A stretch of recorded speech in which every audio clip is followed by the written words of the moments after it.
ਹਾਂਜੀ ਮੈਂ ਵੀਰੋ ਤੇ ਪੀਐਮ ਮੋਦੀ ਅੱਜ ਹੁਸ਼ਿਆਰਪੁਰ ਸੀਗੇ ਤੇ ਉੱਥੇ ਉਹਨਾਂ ਨੇ ਆਪਣੀ ਰੈਲੀ ਕੀਤੀ। ਕਹਿ ਲਓ ਹੁਣ ਆਖਰੀ ਸਮਾਂ ਚੱਲ ਰਿਹਾ ਚੋਣ ਦਾ ਤੇ ਇੱਥੇ ਉਹਨਾਂ ਨੇ ਕੁਝ ਐਲਾਨ ਕੀਤੇ ਆ ਜਿਹੜੇ ਕਿ ਪੰਜਾਬ ਲਈ ਦੇਸ਼ ਲਈ ਹੋ ਸਕਦਾ ਹੈ ਕਿ ਆਉਣ ਵਾਲੇ ਟਾਈਮ 'ਚ ਕੁਝ ਤੁਹਾਨੂੰ ਉਹਦਾ ਫਲ ਨਜ਼ਰ ਆਵੇ।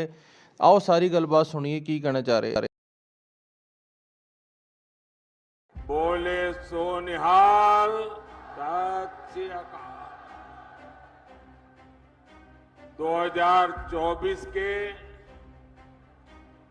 चुनाव प्रचार की मेरी ये अंतिम सभा है। हमारे होशियारपुर को छोटी काशी कहा जाता है। ये गुरु रविदास जी की तपोभूमि है। साथियों, गरीब कल्याण मेरी सरकार की बहुत बड़ी प्राथमिकता है और इसमें गुरु रविदास जी की बहुत बड़ी प्रेरणा है। गुरु रविदास जी कहते थे, ऐसा चाहूं राज में जहां मिले सबन को अन्न, छोट बड़ो सब सम बसे, रैदास है प्रसन्न। बीते 10 वर्षों में हमने गरीब से गरीब को मुफ्त अनाज और मुफ्त इलाज की सुविधा दी है। आज पीएम मोदी ये कहते नजर आए कि उन्होंने पिछले काफी टाइम तो मुफ्त अनाज ते मुफ्त इलाज की फैसिलिटी चला के रखी सी जी। वंचित मां की संतान को भूखे पेट नहीं सोना पड़ता। आज गरीब महिला को अपनी बीमारी छिपाने की मजबूरी नहीं है। अब उसके पास राशन कार्ड है, आयुष्मान कार्ड है। साथियों, गुरु रविदास जी ऐसा समाज चाहते थे जहां जाति के आधार पर समाज में कोई भेद न हो। उन्होंने कहा था, जाति जाति में जाति है जो केतन के पार, रैदास मनुष्य ना जुड़ सके जब तक जाति न जात। आज मोदी सरकार की योजनाओं का लाभ बिना भेदभाव सभी को मिल रहा है। सभी को पक्का घर मिला, बिना भेदभाव सभी को मुफ्त गैस कनेक्शन दिए मिला, बिना भेदभाव सभी को शौचालय मिला, बिना भेदभाव सभी को बिजली कनेक्शन मिला। ਤੇ ਜੀ ਉਹਨਾਂ ਨੇ ਇਹ ਵੀ ਕਹਿਤਾ ਜੀ ਪੱਕਾ ਘਰ ਦਿੱਤਾ ਮੋਦੀ ਸਰਕਾਰ ਨੇ, ਪੱਕਾ ਇਲਾਜ ਦਿੱਤਾ, ਗੈਸ ਕਨੈਕਸ਼ਨ ਦਿੱਤਾ ਤੇ ਬਿਜਲੀ ਦਿੱਤੀ। और दलित के लिए स्वाभिमान से जीना संभव किया है। यही तो गुरु रविदास जी की सीख है। यही सबका साथ, सबका विकास हमारा सुशासन का मंत्र है। रविदास जी ने यह भी कहा है, 100 बरस लौ जगत में ही, जीवत रही करु काम, रैदास कर्म ही धर्म है, कर्म करहु निहकाम। अर्थात 100 वर्ष का जीवन हो तो भी पूरे जीवन हमें काम करना चाहिए। वो कहते थे, कर्म ही धर्म है। गुरु रविदास जी की ये भावना हमारी सरकार की कार्य संस्कृति में झलकती है। चुनाव की इस भागदौड़ में भी हमारी सरकार एक पल भी व्यर्थ नहीं कर रही है। सरकार बनते ही तीसरे टर्म में अगले 125 दिन में क्या होगा, सरकार क्या करेगी, सरकार कैसे करेगी, सरकार किसके लिए करेगी, सरकार कब तक करेगी, इसके रोड मैप पर काम कर लिया गया है।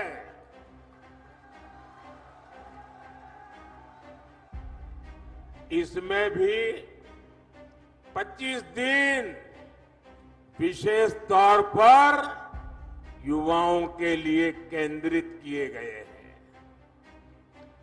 अगले 5 साल में कौन से बड़े निर्णय लेने हैं, इसकी भी रूपरेखा खींची जा चुकी है। मेरी इच्छा है कि आदमपुर एयरपोर्ट का नाम भी गुरु रविदास जी के नाम पर रखा जाए।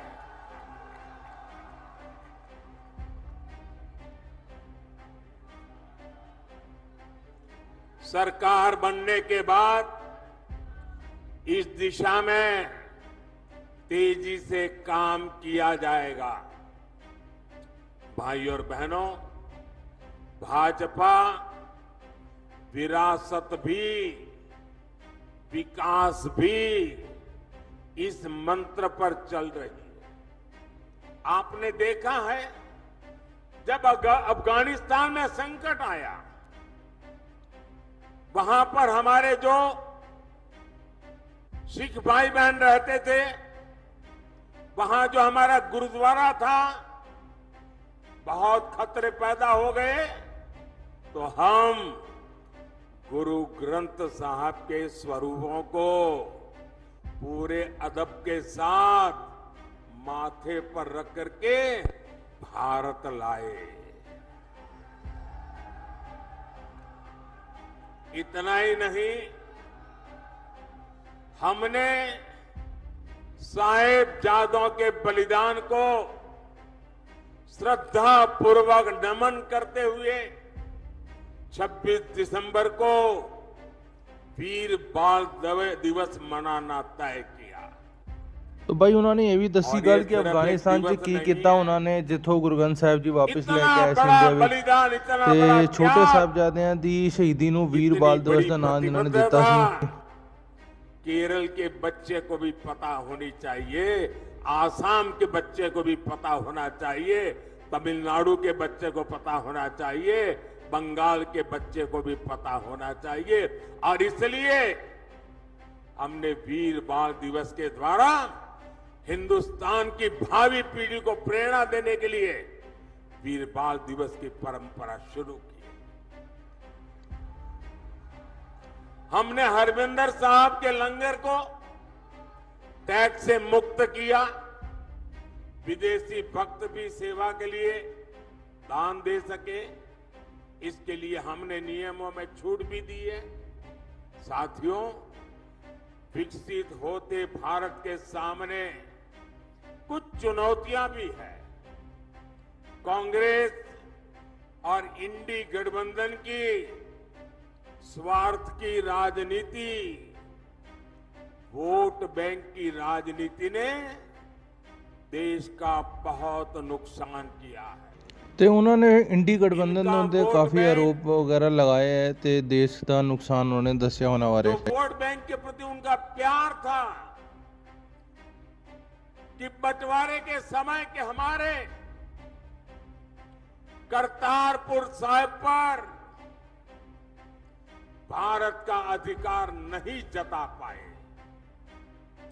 यही लोग हैं जो अपने वोट बैंक के लिए लगातार राम मंदिर का विरोध करते रहे।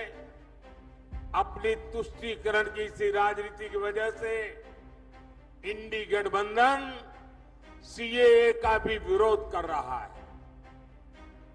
साथियों, आजकल देश के लोग इंडी गठबंधन वालों से संविधान की रट सुन रहे हैं। ये वो लोग हैं जिन्होंने इमरजेंसी में संविधान का गला घोंट दिया था।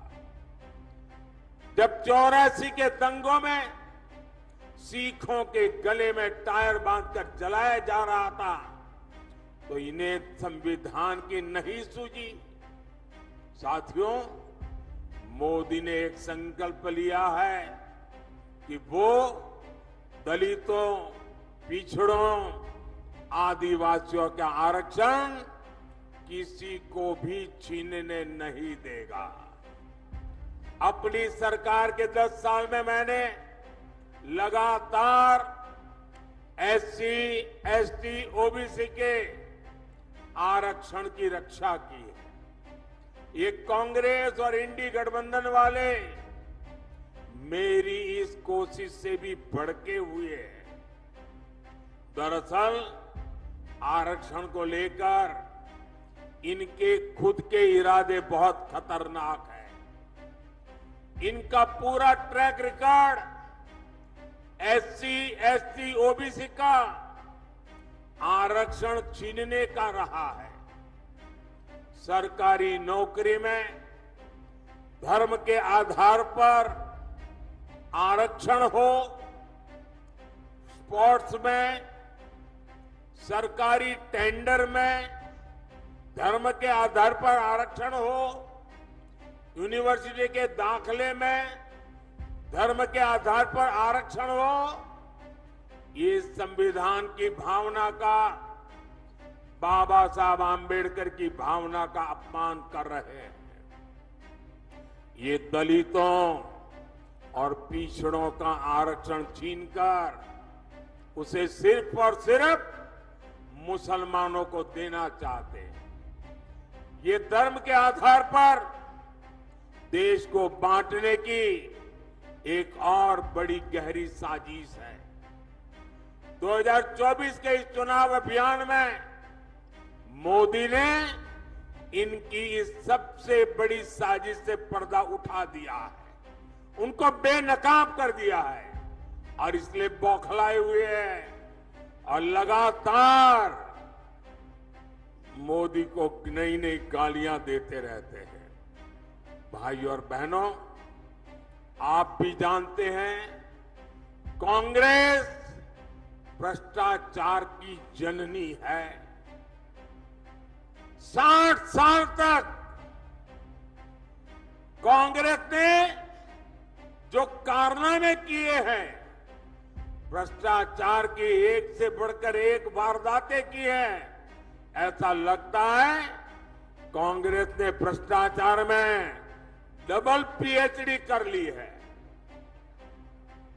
और अब कांग्रेस के साथ एक और कट्टर भ्रष्टाचारी पार्टी भी जुड़ गई है। इतना ही नहीं, ये भयंकर झूठवादी पार्टी भी है। अब आप देखिए, यहां तो आमने सामने लड़ने का ड्रामा कर रहे हैं, दिल्ली में एक साथ चुनाव लड़ रहे थे और लोग भूले नहीं कि ये झूठवादी पार्टी, ये कट्टर भ्रष्टाचारी पार्टी की पहली सरकार कांग्रेस के समर्थन से दिल्ली में बनी थी और इसलिए इन्होंने जो भ्रष्टाचार की जननी कांग्रेस है, उससे बराबर भ्रष्टाचार के पाठ पढ़ लिए हैं। हम छोटे थे तो एक कथा सुना करते थे और कथा बड़ी मजेदार थी। वो कथा ऐसी थी, एक प्रेग्नेंट विमेन डिलीवरी के लिए अस्पताल में गई और बेटे का जन्म हुआ, लेकिन जो नर्स वो डिलीवरी करवा रही थी, वो ढूंढने लगी चारों तरफ, उसकी अंगूठी कहीं खो गई थी। वो रोने लगी, अरे मेरी अंगूठी कहां गई, अंगूठी कहां गई। अब बेटे का जन्म हुआ, लेकिन वो अपनी मुट्ठी नहीं खोलता था, तो डॉक्टरों को चिंता हुई, बच्चे की मुट्ठी क्यों नहीं खुल रही है, अभी तो पैदा हुआ है। डॉक्टरों ने बड़े तरीके से उसकी मुट्ठी खोली, तो अंगूठी उसकी मुट्ठी में थी। तो लोगों ने कहा ये बच्चा पैदा होते ही चोरी करता है, तो पता चला उसका बाप बहुत बड़ा चोर था, बड़ा डाकू था। तो जन्मजात ये भ्रष्टाचार की जननी कांग्रेस की गोद से एक कट्टर भ्रष्टाचारी पैदा हुए हैं, और इसलिए कांग्रेस को तो भ्रष्टाचार में पीएचडी करते करते 60 साल लगे, ये तो जन्म से ही कट्टर भ्रष्टाचारी पैदा हुए हैं।